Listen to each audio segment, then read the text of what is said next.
NFL Week 5 is on the horizon. Here to break it down from a betting perspective, Matthew Freedman. Odds are, if you're listening to this or watching us, you know him for his track record as a sports bettor, as a fantasy football expert with Fantasy Life, and as proclaimed in his Twitter bio, a man of the people. I think especially the second half of this show, we'll get to plenty of reasons why that's the case. And speaking of his Twitter bio, you can follow him on the platform formerly known as Twitter at MattFtheOracle. Matt, I think one of my top takeaways from Bet Bash this year was that you were an ideal guest for this show. So for the very first time, welcome to Props and Hops. Thanks for having me. Yeah, it was great talking at Bet Bash. And just like big picture, fantastic event in general. Absolutely loved being there. Almost like bummed that it was my first time, only my first time being there. Wish I'd made the time to go in previous years, but yeah, absolutely fantastic event, and I've been looking forward to the show. I feel like hopefully that's a sign that it was your first of many. So we've still got plenty to look forward to. And really quickly, I also want to shout out the audience joining us live on Twitter and YouTube. Thank you for tuning in. Feel free to jump in the chat with any thoughts or questions. We'll be happy to weave that into the show where possible. And Matt, to get us off and running here, would love to get your story on your background in betting.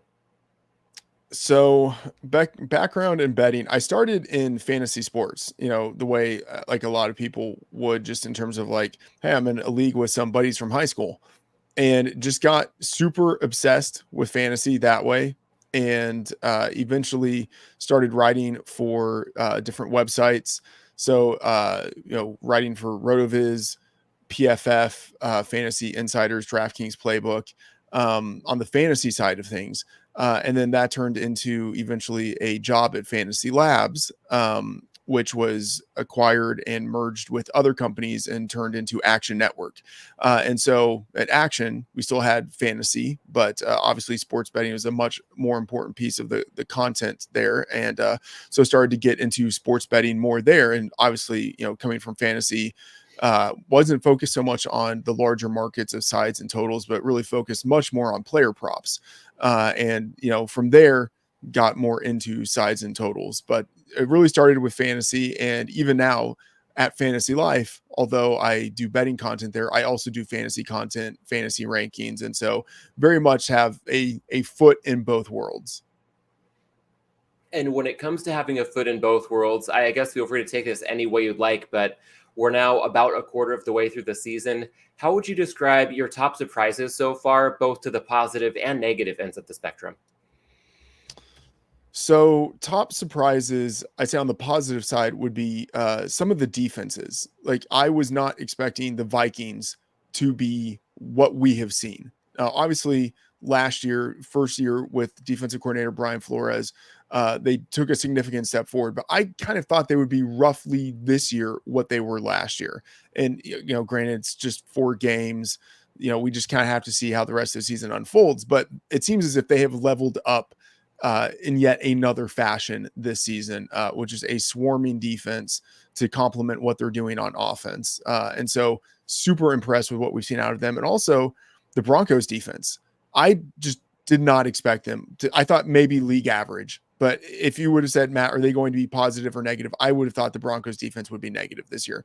But I mean, what they are able to do with Pat Surtain really just like locking down his side of the field, and then with the blitz packages that they are sending, that defense looks legit. And it means that even though their offense is absolutely terrible, they're able to compete and win some games. And it also just makes them look like a dead under team, from the betting perspective. But I'd say on the positive side, those two defenses have really impressed me. On the negative side, it's almost too easy to say the Chiefs offense. Like we were expecting that to be a really high flying unit and to bounce back from what was a pretty mediocre showing from them last year, but it might be even worse this year. And some of that is because of the injuries, but maybe even without the injuries, it just didn't seem like they were going to take that big step forward. And then I would just say, I'm wearing the Cowboys hat. As a Cowboys fan, it's not really enticing what we've seen out of the team so far. And it hasn't been terrible. It's just it doesn't feel like they're even going to be at the level of, hey, we know they're going to win 11 or 12 games, and then they're just going to get destroyed in the playoffs. They might not hit the 11 win mark. Their defense has certainly been suspect, and now it's really injured with no DeMarcus Lawrence and no Micah Parsons this upcoming week. So on the positive, the two defenses of the Vikings, the Broncos. On the negative, just the Chiefs offense in general and the Cowboys overall. More to come on that Cowboys matchup this week. Spoiler alert, I'm not sure if you're going to like what I have to say, so maybe there can be some good spirited back and forth there. But when it comes to the Kansas City offense not being what a lot of people had anticipated, and then some defenses really surprising as well, I know in the fantasy world that can be an interesting dynamic and really cause some tougher decisions when it comes to what to look for from a lot of the offensive skill position players that people want to make start or sit decisions on for their lineups. So, Matt, if I think about the fantasy football side of your work and the betting approach that you take to everything these days, how would you describe maybe the overlap between those two realms? So, certainly on the prop front, like that's obvious if I'm, doing fantasy rankings and projecting out all of the players that obviously hopefully can be leveraged in the prop market.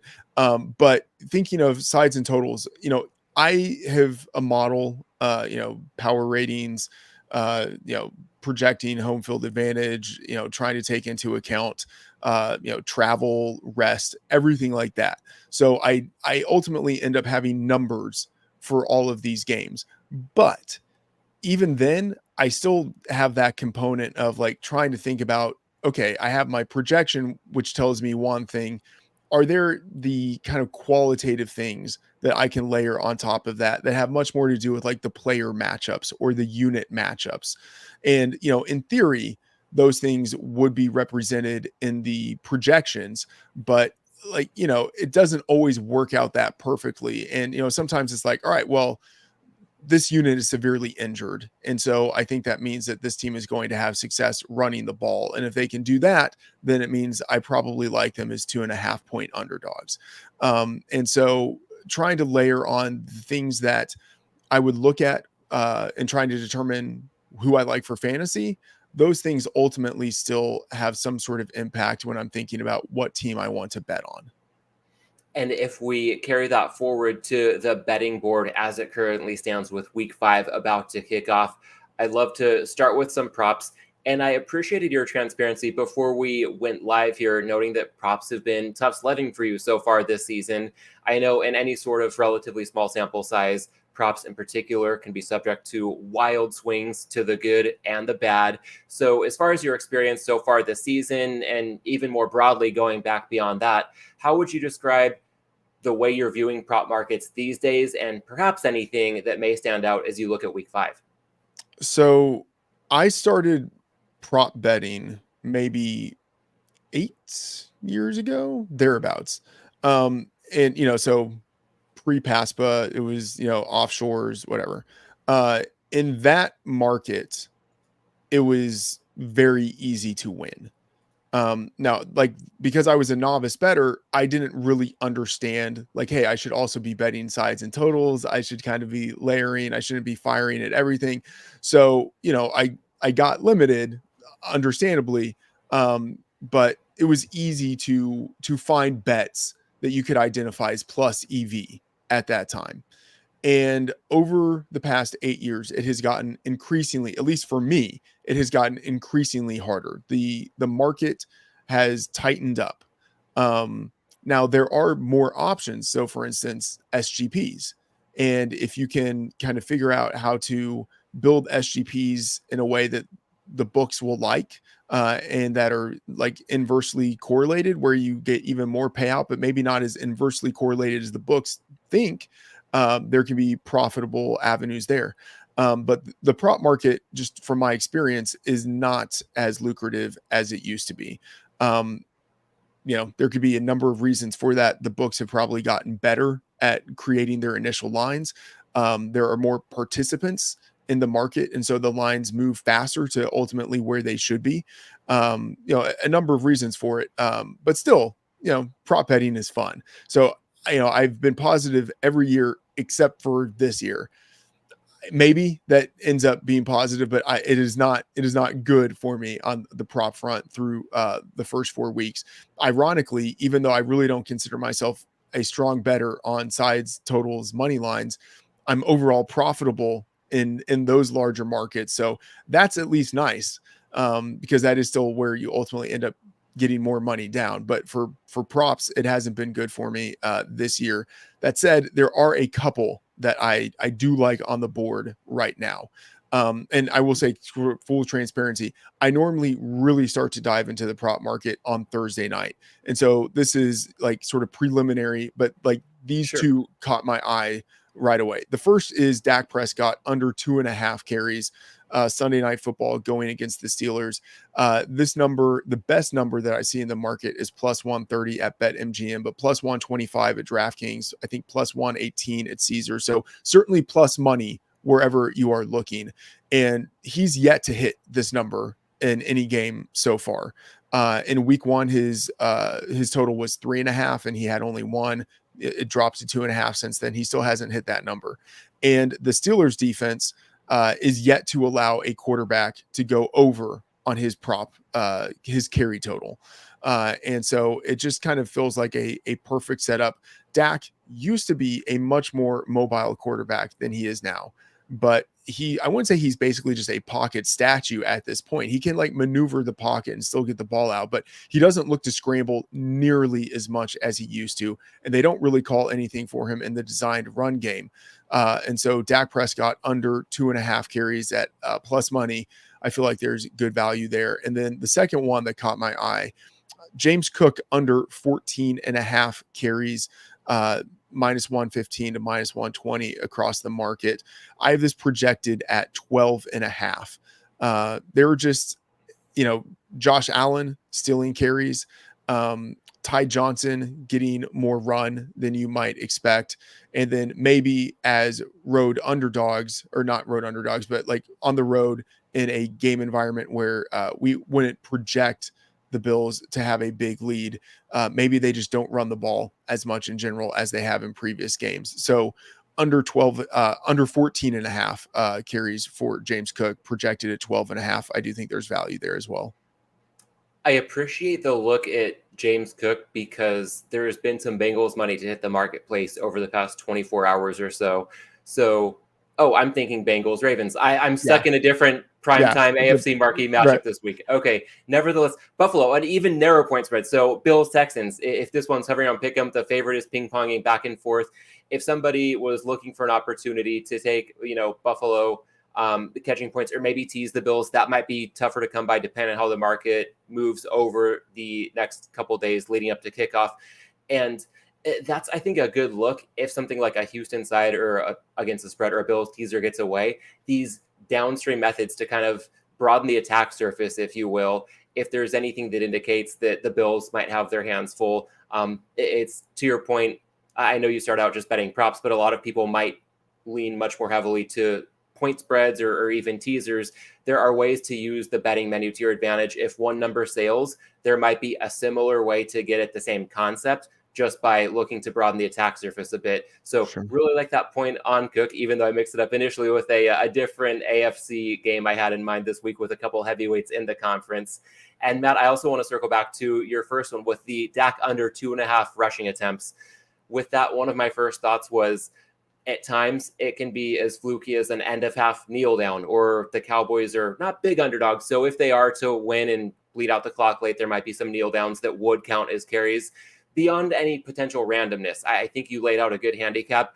I'm wondering if you could speak to anything perhaps about the way the Steelers play defense. You said they haven't allowed any opposing quarterback to go over this number so far this season. Is there anything you see, maybe putting on your fantasy hat, to think about the fact that beyond random chance to game state, there's something to this matchup that would also suppress Dak's rushing output, particularly his rushing attempts?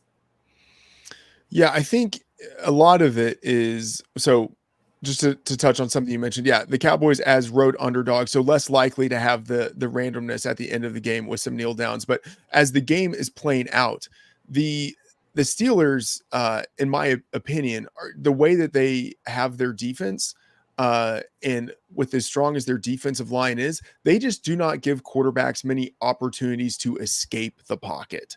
Like maybe a quarterback can maneuver the pocket a little bit, but like they do a really good job of like keeping the guy contained where he can't break the containment. And especially, I would say, like if a guy is going to do it, it's going to be someone like Lamar Jackson or Jaden Daniels, like someone who is like at this point, like still like a bona fide runner at the quarterback position. And Dak is just not that. As like since the leg injury a few years ago, he is just not the runner that he used to be. And so with the pocket passers in particular, the Steelers, they just, I mean, it is like the iron curtain that just gets kind of like put around a quarterback. And it's just incredibly hard for those guys to break the containment. Gotcha. All right. Well, a bit more to come on that Cowboys Steelers matchup later on. Once again, we will tease that. But for now, Matt, I've got one prop I want to run by you, and it's a game prop. I'm looking at sacks to the under for the Jets Vikings game in England, and price is everything here. I'm not seeing this widely available yet. It's very sparse, if anything, at this point. Anticipating the number to come out at over under 4.5 sacks. That's usually what books will start with. Then the juice can move significantly based on the matchup. And this one, based on these two teams and that aggressive Brian Flores scheme, I would anticipate the under to be more favorable vig compared to the over here. I wouldn't be surprised to see something in the range of even money. And I think up to minus 120, I would have some interest. And my main handicap here is that we're looking at an international game played in a stadium that doesn't host an NFL team. So I think that can introduce the element of a free roll when it comes to the field conditions being substandard. We saw poor footing negate the pass rush in week 1 in Brazil between the Packers and the Eagles. And I think reports that have come out so far this week would indicate at Tottenham Hotspur Stadium, the surface is pretty firm. It's even been compared to concrete in some reports that I've come across. And the forecast has a pretty fair chance of rain, so that could make things especially slick for any pass rushers trying to get their footing. Beyond that, when it comes to the tempo, Jets operating at the 10th slowest pace in the league. The Vikings right on their heels, 11th slowest. Fewer plays in the game could mean fewer bites at the apple for defenders to get sacks in the first place. I'm well aware that there's plenty of risk involved with this as well. I always try to look at any potential betting decision from the other side to play devil's advocate against myself. And we saw the Jets just last week struggle mightily against a blitz-heavy Denver defense. Aaron Rodgers sacked 5 times, matching his sack total from weeks 1 to 3 combined. And Rodgers looked a good bit hobbled after some hits he took from Denver. That could limit his escapability in this one. I also don't think that as much as Denver blitzed, that it can get much more blitz heavy than Minnesota under defensive coordinator Brian Flores. So we could see the Vikings defense here with a big edge over the Jets offense under the guidance of Nathaniel Hackett, an offensive coordinator. So a bit of an X factor here, wondering if the Jets struggles against the blitz last week give Minnesota the blueprint to sack Rodgers early and often this week, or if the Jets got some exposure to Denver's game plan that can help them prepare better for Minnesota this week. So all in all, I guess most of the matchup dynamics I expect to be priced in pretty well for this one. It's that element of the international game, a different field, perhaps a poor playing surface that could hamper sack output specifically that really captures my attention here. Matt, all that said, any thoughts on this look at Jets Vikings under, let's anticipate 4.5 sacks, somewhere in the range of even money to minus 120, just as a guessing game on that price? Yeah, that's interesting. I like that idea. The 4.5, I think that is the number that it would open at.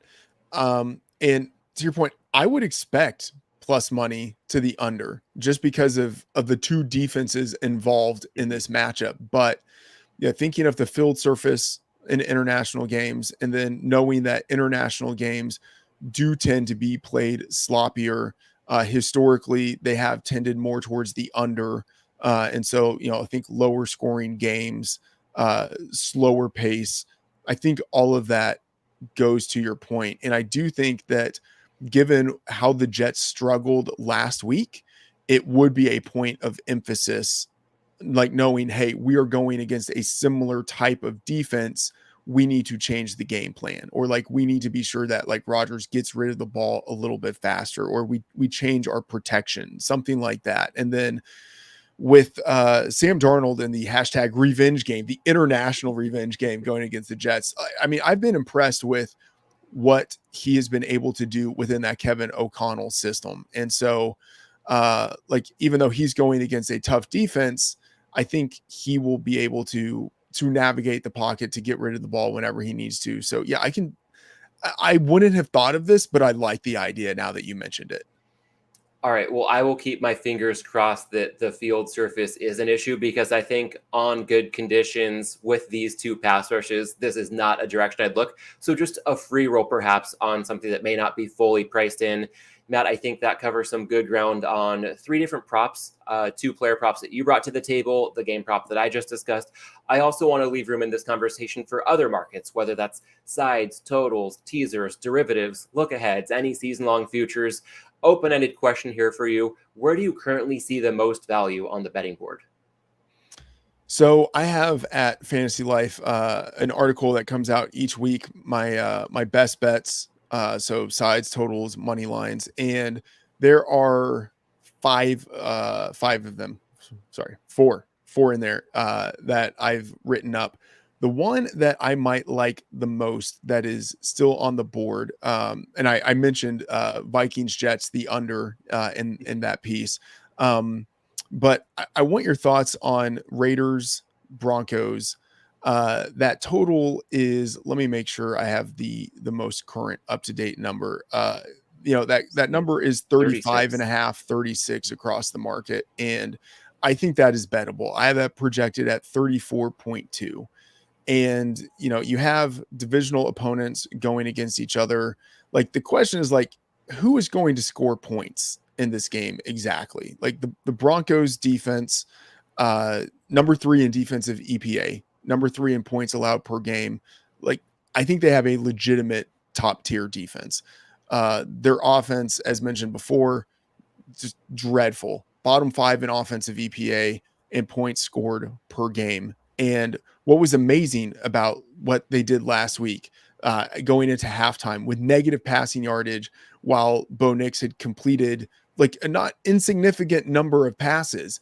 Like, it's not just that Bo Nix is like quote unquote bad.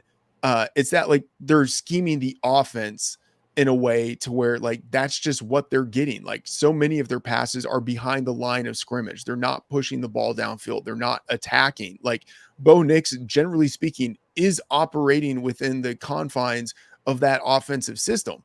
It's just a system that isn't really all that intriguing.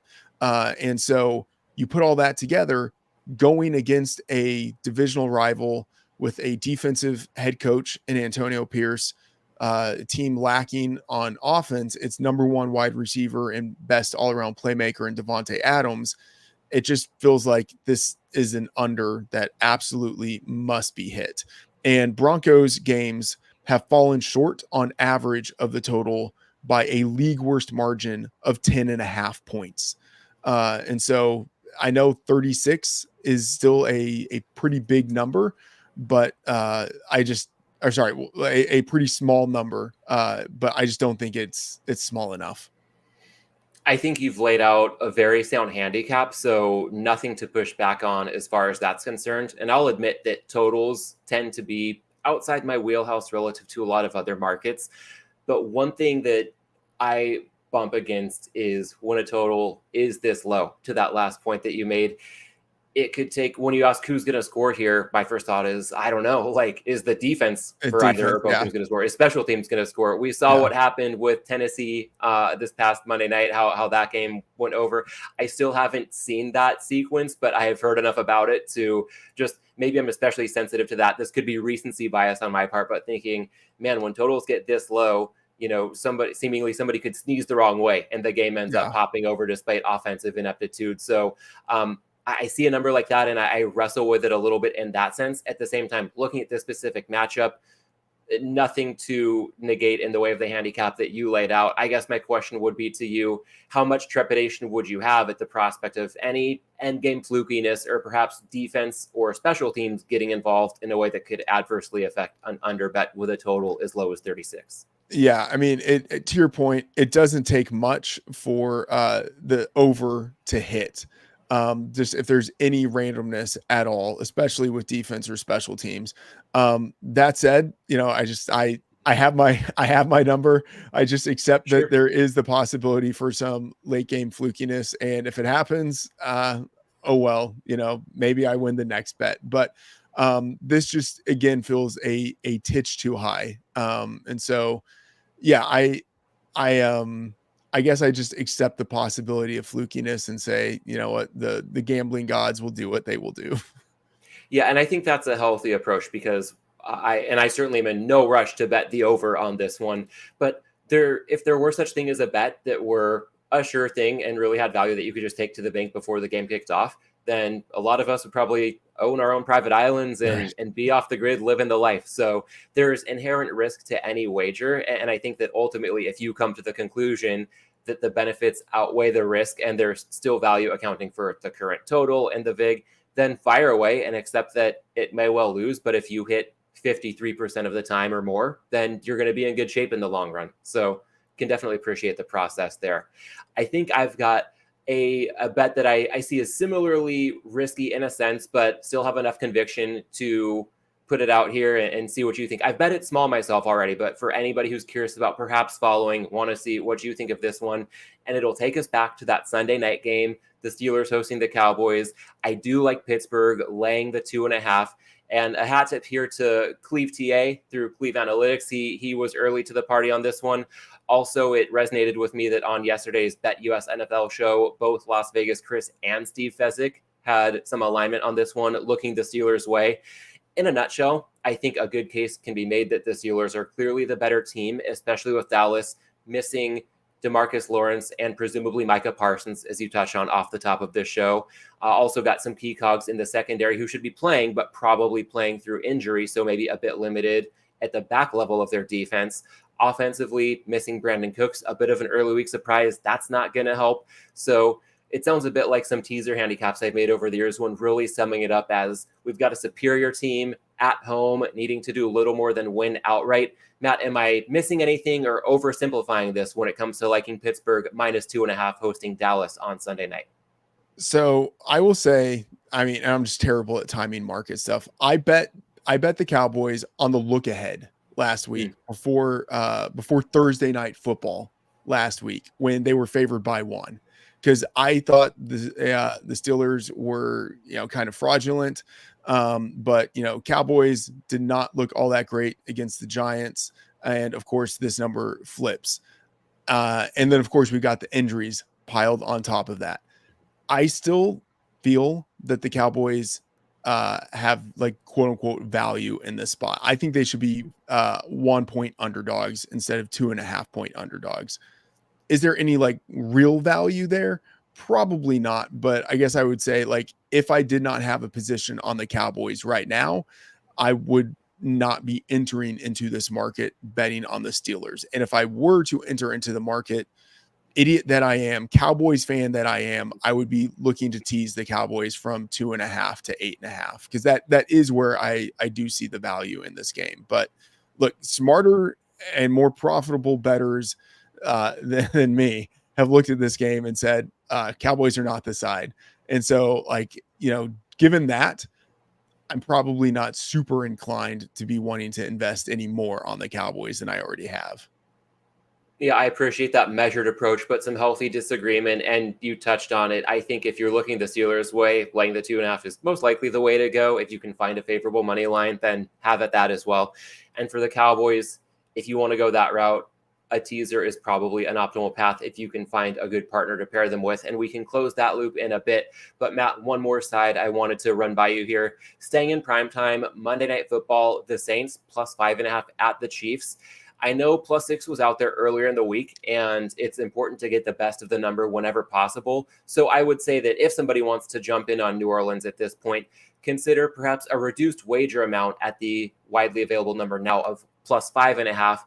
That said, I just don't want to let the best of the number get in the way of taking any value on a bettable number. So trying to keep that distinction in mind.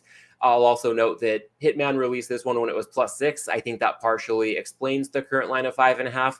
But even looking at +5.5 is bettable for New Orleans.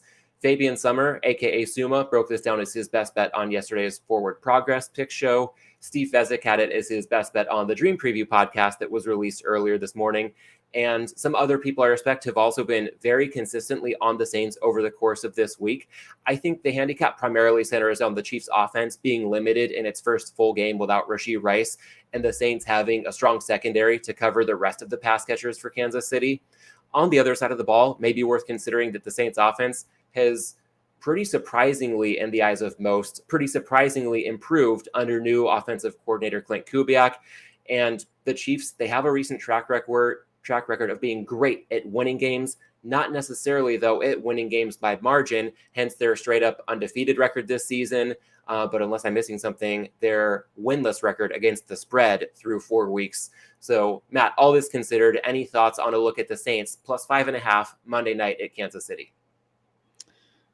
A few thoughts on this. So I will want to monitor the injury report. Demario Davis is really important for the interior of that Saints defense, and he's been out recently, and Willie Gay was also out. And so those would be two of the main off-ball linebackers, and those would be guys responsible in part for some of the defense going against Travis Kelce. And so, like, if there is a soft area in the defense, you don't want it to be matched up against the guy who is likeliest to get the ball for the Chiefs. And then again, the injury report, I will want to see what's happening with Cesar Ruiz and Shane Lamo, interior linemen for the Saints, because they are already without their starting center, Eric McCoy. And if Ruiz is out and then his backup is also out, that makes it seem like Chris Jones could just have a field day going against the interior. And so I have slight value on the Chiefs with my projection, but that's like with the knowledge that there's a very good chance that I have not adjusted them far enough based on the injuries that they've had. But thinking about where this number was before the Rashee Rice injury, it was 6.5. And at one point earlier this week, it got down to 4.5 and has moved back up. So it did meet a point of resistance, and that point of resistance being 4.5. The difference between 4.5 and 5.5 doesn't seem that significant. And, given that this was 6.5 a week ago, I don't know if Rashee Rice is really worth a whole point to the spread. And maybe there's just some downward adjustment, but like, all of this is to say, I have not bet the Chiefs, even though I'm showing value on them. I probably won't bet them. And part of it is, and I'd like your thoughts on this, like Andy Reid does not lose games very often, but he doesn't cover as many games as you would expect him to do, given how many games that they win. Like there just seems to be like this methodology of sort of like playing with their food. Where the Chiefs will win games, but they won't win by margin, unless, of course, like they're underdogs, in which case, like they amazingly with Mahomes cover almost all the time as underdogs. But the Chiefs as big favorites, even though like I would say in terms of like power ratings, they deserve to have a particular number, they just always have a habit situationally, and I'd say almost like strategically, of playing down to their opponent. And that means when they are favored, I just don't think that they are a team to be betting on. That doesn't mean that I view them as a team to bet against.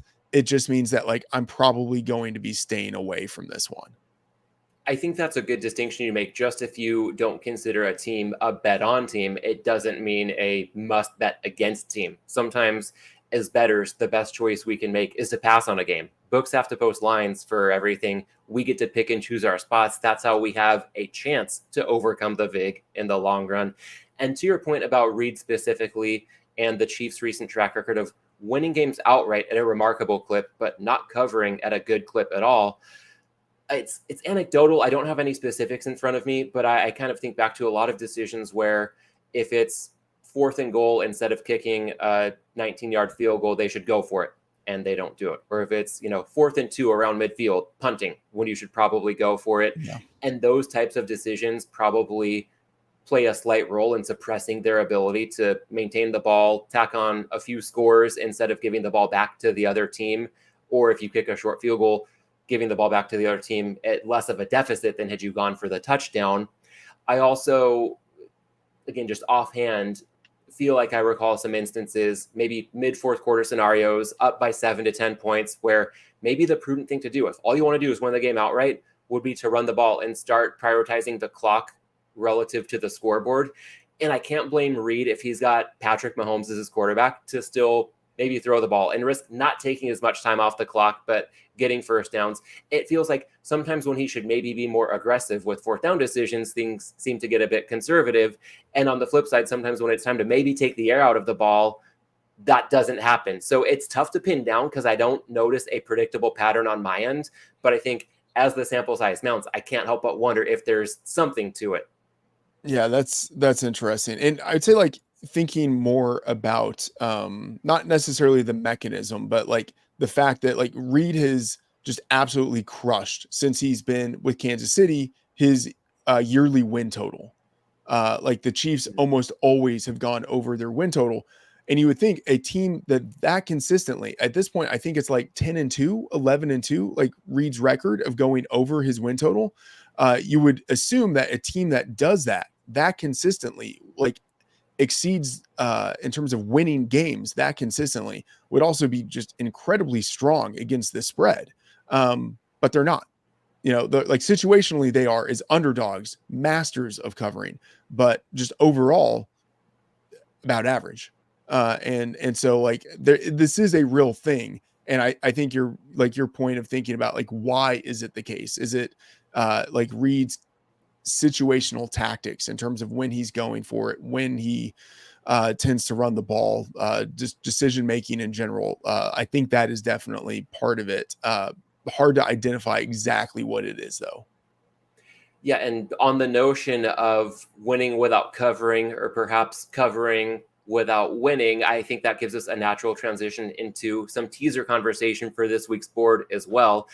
And first off, I know teasers have been a bloodbath over the season's first month, even for those who are able to get seemingly good numbers at good prices that are increasingly difficult to come by these days. Matt, before we get into teasers for week 5 specifically, would love to just broadly speaking, get your point of view on the teaser market as a whole. I don't do a lot of teasers. And so fortunately I've just been able to avoid some of that bloodbath. But the reason why I don't do a lot of teasers is because I prefer to tease underdogs instead of favorites. And this has been a year where underdogs have outperformed. And so if there's an underdog that I like, that's 1.5 or 2.5 points, I normally will just bet them on the money line. Right. And then if they're up to 3, I'll just take the +3. So that means that I've avoided a lot of teaser legs this year just because I tend to focus on the underdogs. And generally, if they're in the teaser range, I just take them on the money line because I see enough value there.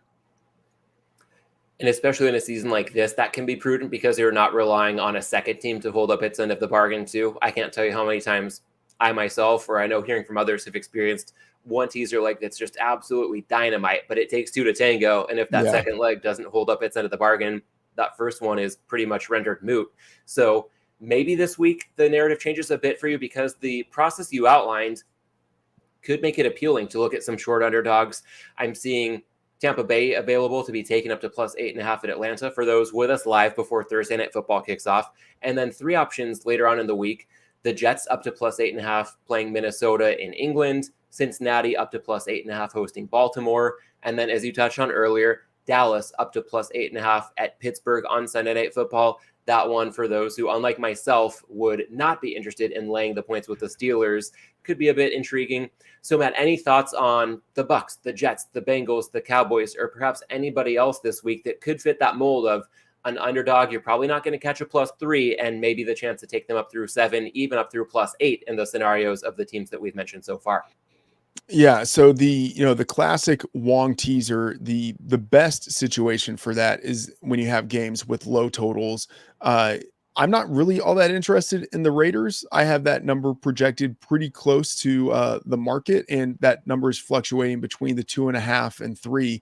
But, that's a low total game, 36, 35.5. And so the Raiders potentially could be a team at 2.5 that you might look at.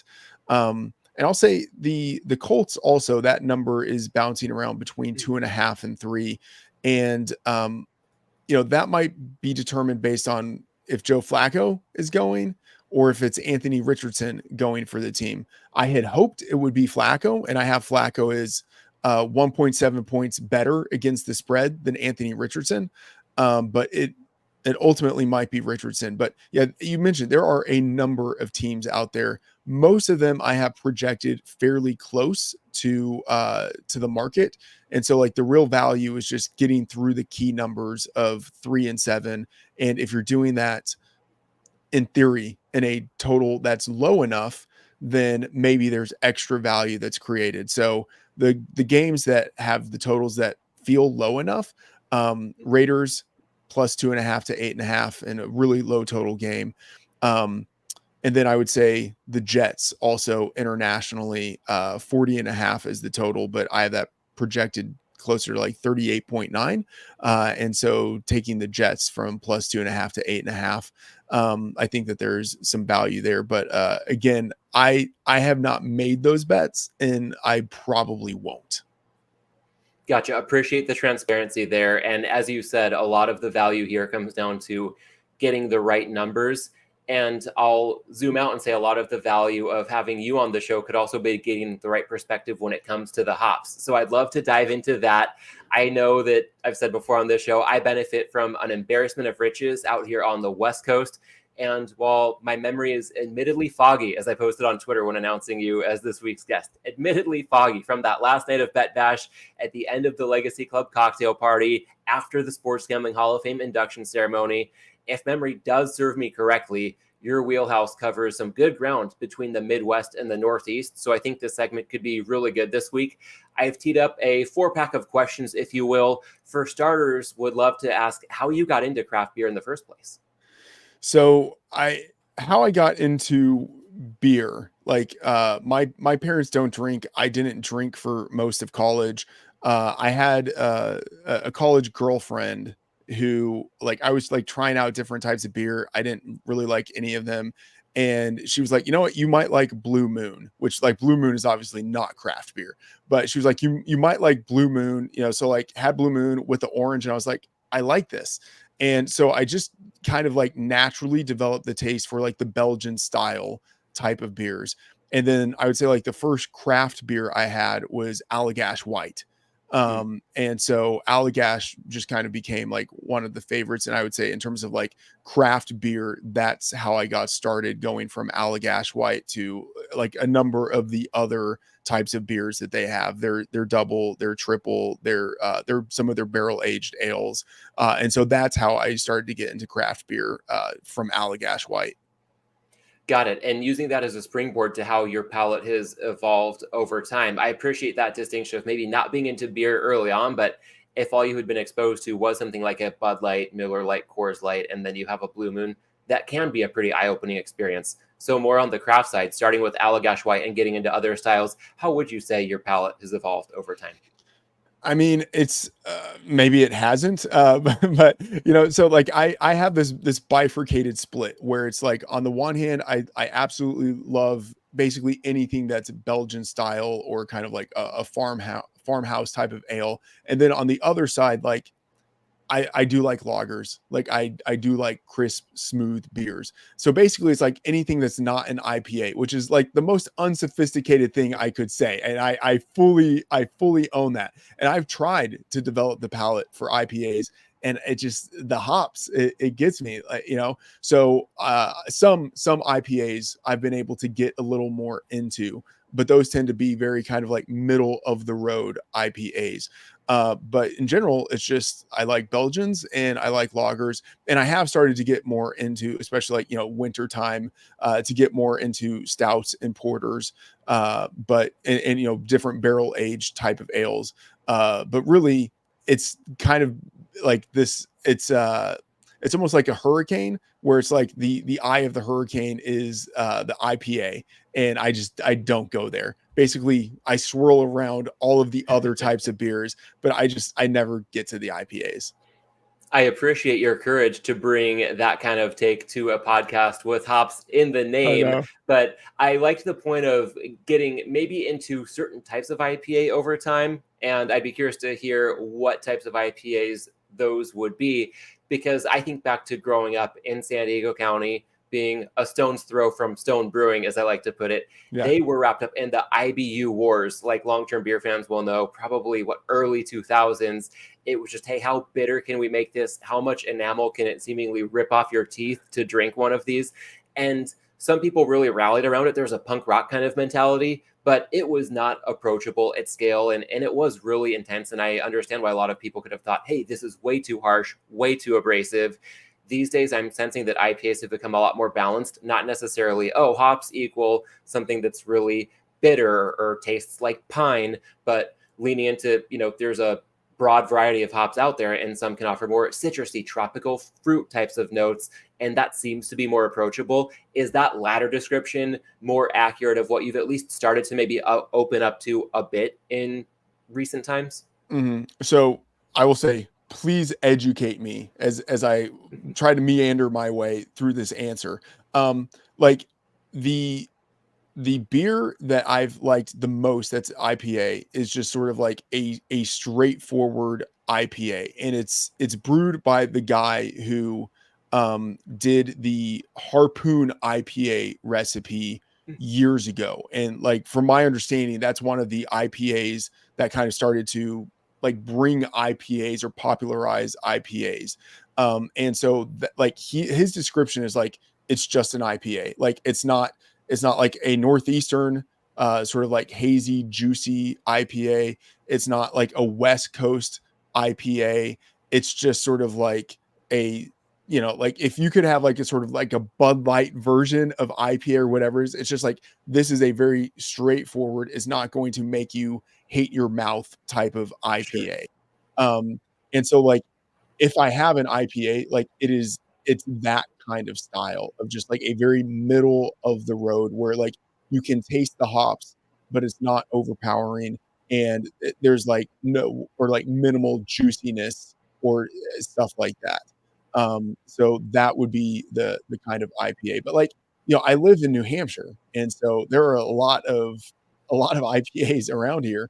Heady Topper in Vermont, that's not that far away. And so, that's like the sort of like the dank, like that's the adjective to describe Heady Topper. And, some of the IPAs around here, if they're not juicy, they are quote unquote dank and taste a little bit like liquid marijuana. That is not the kind that I go in for. Mine is just like, I don't know, man, just make it taste like beer and not like wheatgrass or like something that's not beer. That's fair. There's a brewery, I'm spacing on the name right now because San Diego has a million of them seemingly, but there's one beer that's rallied around the mantra of beer flavored beer and not really overcomplicating it. And I think there's some brilliance to that, some nice elegant simplicity. I will say one quick bit of education. I'm guessing most beers that would be described as dank, a lot like marijuana, there's a specific hop varietal called Simcoe, and it has other flavors, but I think almost anything that I'm ever like, oh, this has that weed vibe to it, would have Simcoe hops. So maybe that's something, if you see a beer with Simcoe, a sign. If that's not your thing, just steer clear, totally Okay. fine. And then I think Citra hops tend to be Mhm. the most approachable, Citra. I Yeah. think that's, rooted in a path of being generally citrusy, a bit more tropical, but depending on how they're used, not always overpowering in flavor. So maybe it's something that's not going to be really bitter, not going to be really dank. It's just going to be enjoyable in the more straightforward sense. So that's as far as I'll go with the education right now, because I'd also like you to educate me when it comes to breweries outside of the West Coast. Again, knowing you've got the Northeast on lockdown, I think you also have some pretty good thoughts when it comes to the Midwest. Any specific brewery recommendations you care to share with me and this audience today? So for Midwest, and this might be kind of chalky, but New Glarus, I Oh absolutely yeah. love. And they have a number of farmhouse style ales, which like really appeals to me. But then like the brewery itself is beautiful. Like go there in person if you ever have the chance.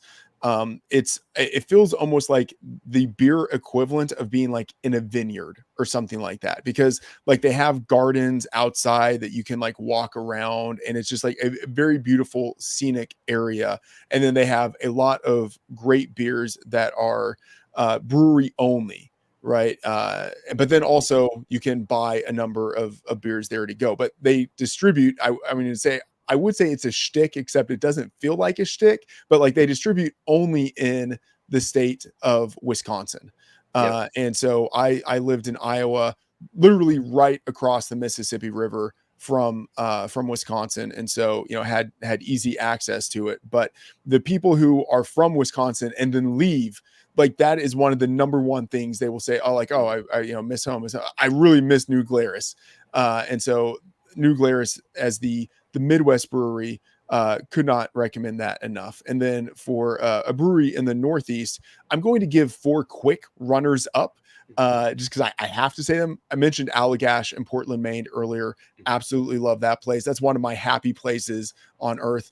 Omegang Brewery in Cooperstown. Some people like Omegang, some people don't, but it's a beautiful place. And I really do like the Belgian style ales that they have. And then I would say Hill Farmstead in Vermont, Yes. one of the best in the world. And a lot of farmhouse style concoctions that they have. Even a farmhouse type of environment out there. Absolutely. And the head brewer, that is literally his family's farmstead for like hundreds of years, and turned it into a brewery. So absolutely beautiful location, and studied in Belgium, and is very much a brewer in that style. And then one quick one I will mention, my sort of quote unquote local watering hole, Vulgar Brewery in Franklin, New Hampshire. I think they have a great wide selection of types of beer. So it's not just IPAs or whatever, but like inventive with what they do, and a wide selection. But for me, the number one place I'd recommend in the Northeast is Tributary Brewery in Kittery, Maine. And the brewer there is the guy I mentioned earlier, who used to work at Harpoon and made the original Harpoon IPA recipe. He left there and went to Portsmouth Brewery in New Hampshire. And while there, he created a beer called Kate the Great, an Imperial Russian stout, barrel aged, 3 different types of barrels. And that, I believe, like maybe 15 years ago, placed second in the Great American Beer Festival. And so it became a very popular beer. He left and created Tributary Brewery a decade ago, and took that recipe with him. And now that beer is called Mott the Lesser. Todd Mott is his name. So he couldn't take the name Kate the Great of that beer. And so took the recipe, changed the name to Mott the Lesser. And so they release that beer 2 times a year. Very popular. It's relatively easy to get now. Before, like, you'd have to go get there that day, and they would sell out of the beer that day. Now they make it in larger batches, but like Vulgar, Tributary has a wide range of different types of beers. And it's beautiful location, just in terms of being in Maine, close to the ocean. You can't see the ocean from there, but you're not far from the ocean. And so Tributary Brewery, I would highly recommend to anyone who is a beer lover. Like, regardless of the style of beer that you like, you will be able to go there and find a beer that definitely suits you. And I will just say quickly, the best beer, maybe not the best beer I've ever had there, but one that I definitely like, is called Cultivator. I still have like 5 bottles of it in my beer refrigerator in the basement. It is a dark rye double bock. It's like liquid beer. Or liquid bread rather. Like, that's just what it tastes like. And so he just creates some really inventive things there. Whenever it is time of year, if you are in Maine, find a way to get to Kittery and go to Tributary. All right. Well, Matt, I don't often get FOMO. I kind of pride myself in that. But from New Glarus to Tributary to everything in between, I'm definitely feeling a bit of it now. So maybe to help offset that a bit, the 4th and final hops question I've got teed up for you, as a parallel to wanting to offer widely available bets. let's say pending, regional limitations here, is there one widely available beer recommendation that you think most of these listeners and viewers can get their hands on? Yeah, what I'm about to say is totally going to hurt any credibility I have in terms of like beer drinking. But I will say any of the amber versions of Michelob, I think are palatable, at least to me. And the thing is, like, that was like one of my go-tos when I was in grad school and like, playing card games with friends on Saturday nights, like drinking cheap amber Michelob. So, if it's like the Amber Bach, if it's like the Amber Max, really just any of the Michelob amber versions, I think that is a pretty good beer for what it is. Like widely available, not many calories, on the lighter side, very crisp. I think it still has like a pretty decent, because it's darker, like a pretty decent flavor profile. So I would say, like, if you're kind of like looking to have like a beer that doesn't have many calories, widely available, decent, that's the one that I would probably go with. I really like that answer because in now more than 300 episodes of this show, that has not come up unless I'm really spacing right now. But I have a flashback 2 years ago with my father-in-law and my wife. We were at a really fun dive bar in Palm Springs Thanksgiving weekend, and we wanted to enjoy a night out. Palm Springs is not the place for, the most happening nights out, nothing going on too late, but just wanted to have a nice, easy drinking session for a couple hours and, get a nice buzz, but nothing too severe. And there was a good Michelob amber selection at that bar. I haven't thought of it in the longest time, but it just worked. Having, I don't know, probably 4 or 5 of those over the course of several hours, it really worked. It didn't weigh us down too much. We were just fine the next day. So I understand that Michelob and craft beer circles might get scoffed at times, but I think that in the right setting, there's a time and place for everything. And I think that's a really astute observation on your point, and a fun nostalgia kick for me to think back to that holiday weekend with the family. So no pushback on my end with that answer. All right. Yeah. No, I mean, look, I know it's not a great answer, but to your point, like, it's crushable and it's light, widely available. So yeah. All right, well, one more question I'm going to throw your way, Matt, and then we will close up shop. Going to weave in the Malinsky Minute here. And Dave, as many know, was a big fan of classic rock. He was no stranger to queuing up the jukebox, as he would put it, embedding YouTube videos for listening accompaniment in his point blank column that he would write. And I thought of this when I saw your pinned tweet from September 16th. You kind of shared a mind-bending thought exercise on Guns N' Roses that pertains to Use Your Illusion 1 and Use Your Illusion 2. And more recently, on September 24th, I saw your post, quote, "I just heard a radio station end November Rain before the finale, and I feel violent." So, Matt, in that spirit, putting you on the spot to make a tough decision here and maybe feel violent with some of the options you would have to rule out of necessity. If you could only listen to, let's say, 4 songs for the rest of your life, what does that Mount Rushmore look like for you? Man, so love this exercise. Not all of them would, I think, qualify as like classic rock, but just Totally 4 cool. songs. Pearl Jam's Alive. Like, that's just a song that, like, for years, at this point, the super majority of my life, I've just absolutely loved, especially the solo at the end of it. I would say Alice in Chains' Don't Follow. Like a mellow song, like acoustic, but then like it gets livelier at the end. Like, I like that song. This one is way off the radar. Like, I've always loved Tori Amos, and Little Earthquakes. I would probably go with that as like the title song from her first album. And then the 4th one, I had to think about it, but like Guns N' Roses. And then I would almost say just whatever Guns N' Roses song. But I would say like maybe Sweet Child of Mine, but maybe November Rain. Like, maybe I would go for the one that's like the more epic and has the strong finale at it. So maybe November Rain.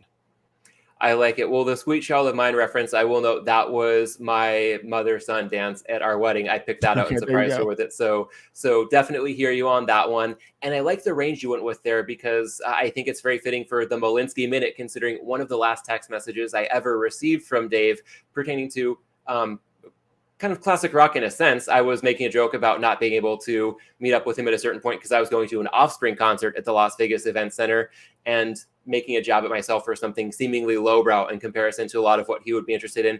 And his response was, it takes a full spectrum to make a proper life portfolio. So the range you brought to that answer, I think really aligns with that sentiment as well. Matt, I want to thank you for the time today to have this conversation. To the audience, thank you as well for tuning in. Best of luck with your week 5 bets. Please remember, if you're not doing so already, you can follow Matt on Twitter at MattFtheOracle. Catch his work with Fantasy Life. Last but not least, from one Matt to another, thanks again for all you've brought to this conversation, from the props and the hops to the classic rock. And to bring this full circle with Guns N' Roses and Use Your Illusion, Matt, rather than right next door to hell, may your betting results this weekend beyond leave you knocking on heaven's door. Thank you. That was great.